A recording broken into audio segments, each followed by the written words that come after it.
Well, it's time to take you back outside. I know we just talked, but hear me out. We've got lots of 70s and some 80s as we head into the afternoon. Mountain showers this weekend, and as our weather pattern starts to shift, it's breezy. That's what happens when you're talking about swings in temperatures. You can't get those without there being some wind. That's just the way it works.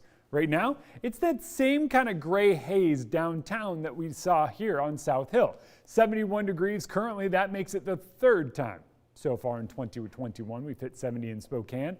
We're sitting at 70, 68 over in Coeur d'Alene, 64 up in Sandpoint, 67 in both Pullman and Moscow, and temps are already in the 70s out in central Washington.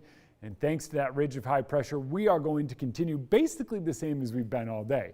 Kind of that hazy cloud cover and temperatures on the rise. Notice all of our moisture kind of stays off to the north and out to the west. So fortunately or unfortunately, I'm going to go with unfortunately, we don't get the moisture, but we do get a little bit of cloud cover as we head through the day. Our temperatures are going to top out at 77 here in Spokane, 73 in Coeur d'Alene, 75 in St. Mary's, 76 in both Pullman and Moscow, 80s from Ritzville to Moses Lake out to the lee side of the Cascades, down to the south, Richland up to 90 later on today. It's going to be a bit of a warm one.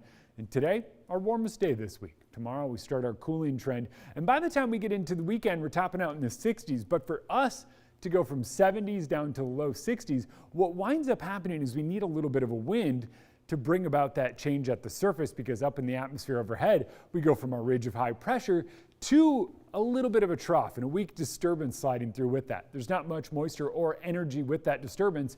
So what we wind up seeing are some mountain showers. We've already seen this pattern play out a couple times in recent weeks. So think that again. That happens both Saturday and on Sunday with our little bit of moisture that moves through. But here in Spokane, we wind up staying dry both days.